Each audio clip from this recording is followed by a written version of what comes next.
Yeah. Thank you. Ayun guys, bumili ako ng buko, makapuno. Kasi higupin ko yung sabaw. Alam nyo guys kung magkano to sa piso. Alam nyo kung magkano sa piso to, kaya binili ko. Mahal-mahal dito. Ganyan talaga.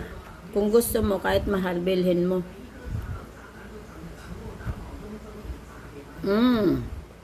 Sarap guys. Sarap.